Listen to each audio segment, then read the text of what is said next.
ಲಕ್ಷ್ಮಣ ನೋಡುತ್ತಾನೆ, ಕೈಕಾದೇವಿ ರೋಗ ಬಂಧುಗಳಂತೆ ಬಿದ್ದುಕೊಂಡಿದ್ದಾಳೆ. ಕಾರಣ ಕೇಳಿದರೆ ದಶರಥ ಬೇಕು ಅಂತ ಹೇಳ್ತಾಳೆ. ಅವನಲ್ಲಿ ವಿಷಯ ಹೇಳುತ್ತೇನೆ ಅಂತ ಹೇಳ್ತಾಳೆ. ಲಕ್ಷ್ಮಣ ಬಂದು ರಾಮನಲ್ಲಿ ಹೇಳ್ತಾನೆ, ಅಪ್ಪಯ್ಯನಲ್ಲಿ ಮಾತಾಡಬೇಕಾಗ್ತದೆ. ದಶರಥ ಬಂದು ಕೇಳ್ತಾನೆ, ಮಂಥರೆಯಿಂದ ಪ್ರಚೋದಿತಳಾದಂತಹ ಕೈಕೆ ಇಟ್ಟ ಮುಹೂರ್ತದಲ್ಲಿ ಭರತನಿಗೆ ಪಟ್ಟಾಗಬೇಕು, ರಾಮ ಕಾಡಿಗೆ ಹೋಗಬೇಕು ಅಂತ ಹೇಳ್ತಾಳೆ. ಈ ಮಾತನ್ನು ಕೇಳಿದ ತಕ್ಷಣ ಸಿಡಿಲೆರಗಿದಂತೆ ಬಿದ್ದಂಥ ದಶರಥ ಬಳಿಕ ಕೈಕೆಯಲ್ಲಿ ಮಾತಾಡುವ ಹಾಡನ್ನು ಜನಸಾಲೆ ಭಾಗವತರು ಈ ಸಂದರ್ಭದಲ್ಲಿ ಪ್ರಸ್ತುತಪಡಿಸ್ತಾ ಇದ್ದಾರೆ. ಬಹಳ ಸೊಗಸಾದಂಥ ಪ್ರಸ್ತುತಿ. ಕಂಬು ಕಂಠಿನಿ ಚಾರುಶೀಲೆ ಏನು ಕುಶನೆ ಕೇಳಿತ್ತು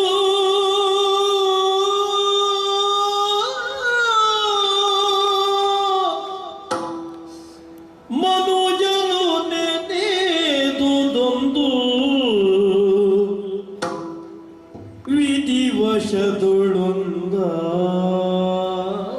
ವಿಧಿವಶದೊಳೊಂದಾಯಿತು. ಮೀರುವರಾರು ಕಲ್ಪಿತವಾ ವಸುಧೇಶ ಕೊಟ್ಟ ನಂಬುಗೆಗೆ ಮೂರ್ಛಿತನಾಗಿ ಹಮ್ಮೈಸಿ ನಿಂತಿದ್ದನು.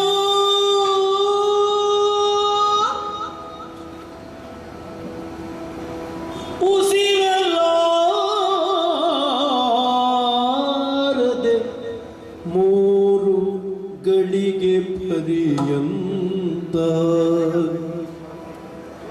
ತನ್ವಶವಿಲ್ಲದಾಯಿತು ಸರ್ವೇಂದ್ರಿಯಗಳು ಸಗಿತ.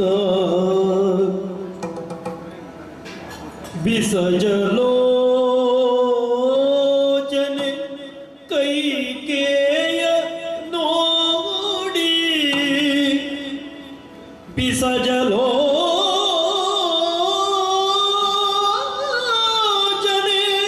ಕೈಕೇಯ ನೋಡಿ ದೈನ್ಯದಿಯೋ ದಶರಥೇಂದ್ರ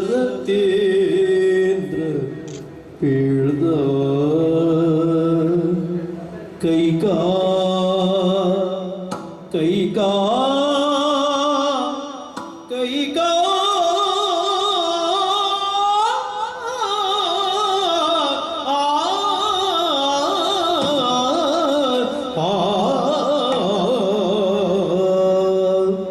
ಕಂಬು ಕಂಠಿನಿ ಚಾರುಶೀಲೆ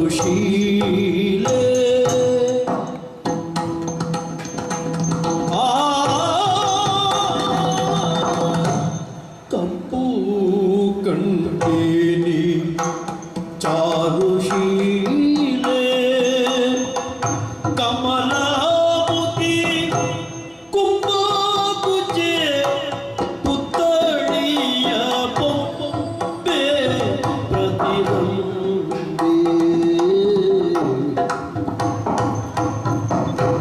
ಕಂಬು ಕಂಠಿನಿ ಚಾರುಶೀಲೆ ಕಮಲಾಮುಖಿ ಕುಂಭಕುಚೆ ಪುತ್ಥಳಿಯ ಬೊಂಬೆ ಪ್ರತಿರೊಂದೆ.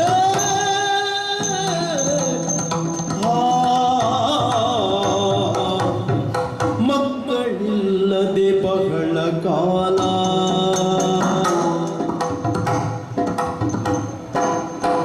ಮಕ್ಕಳಿಲ್ಲದೆ ಬಹಳ ಕಾಲ ಮಕ್ಕಳಿಲ್ಲದೆ ಬಹಳ ಕಾಲ ನಾನಿರಲು ದುಃಖದೊಳಗಾದ ಮುನಿಪಾಲ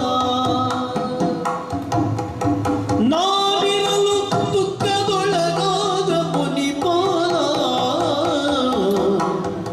ಬಂದೆನಗೆ ಅಕ್ಕರಿಮುಪದೇಶ ಮುಗಿದು ಮೂಲ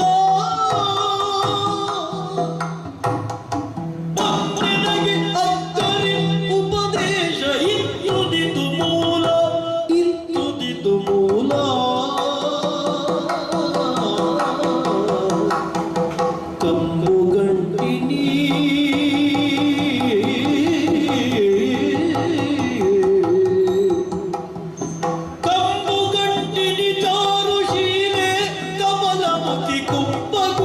ಪುತ್ಥಳಿಯ ಬೊಂಬೆ ಪ್ರತಿರಂಭ